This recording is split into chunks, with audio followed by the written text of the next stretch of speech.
Assalamualaikum warahmatullahi wabarakatuh. Alhamdulillah, Alhamdulillah alladhi hadana lihada wa ma kunna linahtadi laula an hadana Allah. Ashhadu an la ilaha illallah wahdahu la sharika lah wa ashhadu anna Muhammadan abduhu wa rasuluh.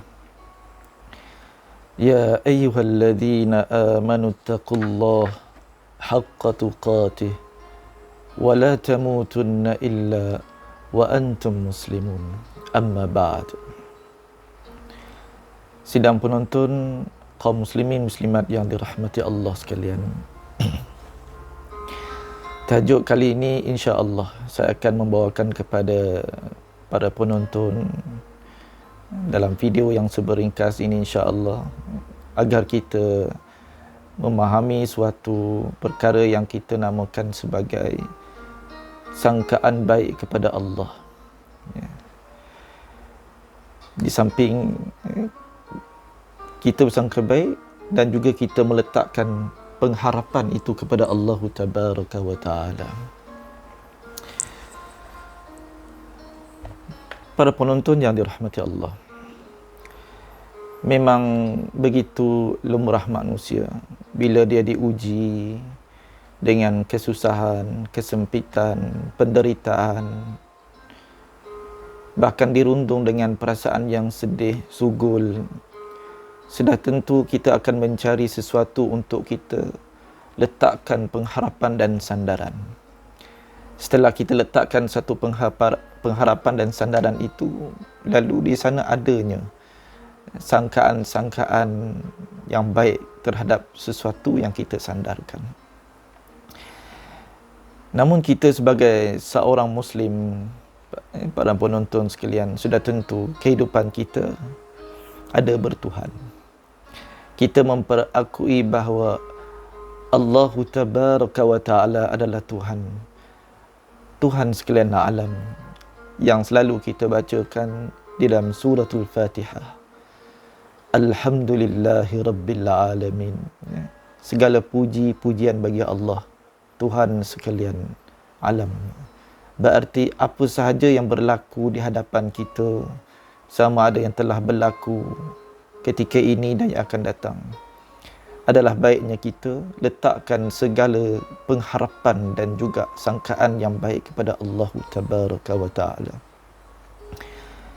Sebab itu di kalangan kita, pada penonton, kalau kita berdoa kepada Allah, yang paling utama sekali adalah kita bersangka baik. Allah Tabaraka wa Ta'ala menyebutkan dalam surah Mukmin ayat yang ke-60, A'udzu billahi minasyaitonir rajim. Wa qala rabbukum ad'uni astajib lakum. Dan Tuhanmu berfirman, berdoalah kepadaku, nescaya akan ku makbulkan, perkenankan doamu bagimu. Sebab itu dalam ibadah kita tuan-tuan, terutama solat, satu-satu di antaranya sajian yang Allah berikan, syariatkan kepada hamba-Nya untuk kita meluahkan segala permasalahan, kita mengadu kepadanya. Sebab itu ada ayat yang lain dalam surah Al-Fatihah, kita sebutkan, kita baca, sama ada dinyaringkan ataupun kita sirkan, kita senyapkan. Iyyaka na'budu wa iyyaka nasta'in. Kepada Engkau sahajalah kami sembah ya Allah, dan kepada Engkau sahajalah kami mohon pertolongan, mohon perlindungan. Dalam perkataan iyyaka na'budu wa iyyaka nasta'in, nasta'in itu ada mengandung unsur-unsur pengaduan kita sebagai hamba kepada Allah Tabaraka wa Ta'ala. Dan sebuah hadis Nabi sallallahu alaihi wasallam, Nabi memberi pesanan kepada kita, la yamutanna ahadukum illa wa huwa yuhsinu dhanna billahi ta'ala. Hadis riwayat Imam Muslim. Berarti janganlah kita mati, salah seorang daripada kalangan kita ini mati, melainkan dalam keadaan kita bersangka baik kepada Allah Ta'ala. Sebab itu tuan-tuan dan puan-puan sidang penonton yang dirahmati Allah sekalian, apa yang Allah sajikan kepada kita dalam kehidupan kita mungkin mengandung hikmah yang sangat besar, yang tidak mampu diterokai dan tidak mampu diterjah oleh akal kita yang terhad. Meskipun akal kita hebat, akal kita mampu menakul, memikirkan sesuatu, mampu melihat sesuatu, bahkan sehingga kita dapat mencipta sesuatu kemajuan yang hebat pada hari ini. Namun akal kita tidak mampu untuk memandu bagaimana dan tidak mampu melihat bagaimana bentuk masa hadapan kita, dan tidak mampu menyingkap apa rahsia yang hakiki, melainkan kita meletakkan sangkaan yang baik kepada Allah Tabaraka wa Ta'ala. Baik berupa satu nikmat, kegembiraan, khabar baik, ataupun sesuatu musibah yang menyulitkan, menyukarkan kehidupan kita. Di sebaliknya banyak sekali hikmah. Kita menyangka orang itu diberi nikmat yang banyak, kereta yang besar, yang mahal-mahal, rumah yang besar, harta yang melimpah ruah. Fikiran akal kita hanya melihat sesuatu yang zahir. Lalu kita bersangka, Masya Allah, hebat, Subhanallah, Allah kurniakan rezeki yang banyak, Allah meridainya. Belum tentu. Mungkin sahaja Allah tambahkan rezeki, luaskan, lapangkan rezeki, padahal dia tidak pernah menunaikan hak kepada harta dia. Berarti mungkin sengaja Allah menambahkan rezekinya. Mungkin Allah nak melihat bagaimana bertambahnya dosanya, disebabkan dia enggan menunaikan hak kepada rezekinya dengan cara berzakat. Bahkan ada orang digunakan pangkat, harta, kedudukan, semakin dia bongkak di atas muka bumi Allah ini. Berarti kurniaan nikmat sebegitu bukan mendatangkan kebaikan, bahkan mendatangkan keburukan padanya, menyebabkan dia lupa kepada Allah. Para penonton, lihat saja di dalam Al-Quranul Karim bagaimana Allah memberi contoh Firaun, seburuk-buruk, sejelek-jelek manusia yang Allah kurniakan kuasa pemerintahan yang hebat.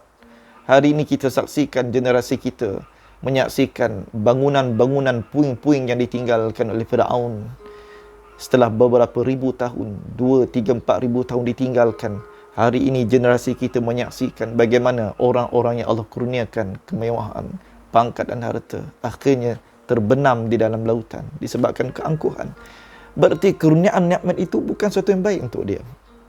Ya, mungkin di kalangan kita ada, alhamdulillah, bila Allah tambahkan rezeki padanya, la in syakartum la azidannakum. Engkau bersyukur, jika engkau bersyukur, aku akan tambahkan lagi nikmat. Kita faham bahawa cara kita bersyukur kepada Allah dengan cara kita memanfaatkan nikmat-nikmat Allah itu dengan cara yang baik, bahkan taqarrub, lebih mendekati kepada Allah Tabaraka wa Ta'ala. Bahkan kita tunaikan hak-hak ke atas harta kita. Ada orang yang kita lihat hidupnya serba-serbi, kesusahan, kekurangan di sana sini. Mungkin kita menyangka alangkah Allah menghinakan dia. Itu belum lagi tentu. Mungkin disebabkan rasa hina, dina, lemah, kesempitan akan menimbulkan sifat tawaduk dan pengharapan yang tinggi kepada Allah. Bukankah sifat tawaduk, pengharapan dan sangkaan yang baik pada Allah itu adalah kecintaannya? Sebab itu, para penonton yang dirahmati Allah sekalian, sebuah hadis kudusi bahawa Nabi SAW menyebutkan, bersabda, Allah Tabaraka wa Ta'ala berfirman, Ana indaka dhanni abdi bi. Aku ini sesuai, berdasarkan kepada sangkaan hamba kepadaku. Maknanya, dalam satu riwayat yang lain, Ana inda dhanni abdi bi falyadhunnu bi ma sya'. Aku adalah di sisi sangkaan hamba-Ku kepadaku. Justru kata Allah, hadis qudsi ini, justru sangkalah kepadaku apa yang dikehendakinya. Berarti kalau kita bersangka buruk akan ketentuan Allah, berarti begitulah yang kita dapat hasilnya. Namun kalau kita bersangka baik, bahkan kita dituntut untuk bersangka baik, maka kita akan dapat rahsia hikmah yang banyak, yang terkadang datang kepada kita, hikmah kejadian yang begitu banyak. Sebab itu para penonton yang dirahmati Allah sekalian, seorang tokoh sufi yang bernama Yahya bin Mu'adz Ar-Razi, beliau pernah sebutkan, awthaqur raja raja'ul 'abdi li rabbih wa asdaqudh dhunun husnudh dhanni billahi ta'ala. Pengharapan yang paling kokoh, yang paling kuat adalah pengharapan seseorang hamba itu kepada Tuhannya. Dan sangkaan yang paling benar adalah sangkaan baik kita kepada Allah Tabaraka wa Ta'ala. Justru apa-apa pun, marilah kita bersangka baik pada Allah. Letakkan pengharapan itu semata kepada Allah. Allah lah yang maha mengetahui, maha berkuasa, maha berkehendak, maha menentukan segala-galanya. Dan tidaklah Allah itu menjanjikan sesuatu yang buruk untuk orang-orang yang bertakwa. Mudah-mudahan para penonton yang dirahmati Allah, jangan kita terus berasa seronok bila dikurniakan nikmat. Barangkali nikmat itu boleh menyebabkan kita terus sungkur. Dan jangan terus kita merasa sedih dan pilu dengan kekurangannya nikmat. Barangkali kurangnya nikmat itu terkadang boleh menimbulkan rasa pengharapan kita raja kepada Allah. Kerana sifat itu adalah sifat yang Allah cintai. Mana satu yang kita pilih? Ya, tidak ada manusia yang di dunia ini memilih jalan hidup yang derita. Tetapi di sisi-sisi penderitaan kita itu ada kemudahan. Mudah-mudahan kita senantiasa meletakkan pengharapan yang hakiki kepada Allah Tabaraka wa Ta'ala. Di samping kita bersangka baik kepadanya. Wallahu ta'ala a'lam. Assalamualaikum warahmatullahi wabarakatuh.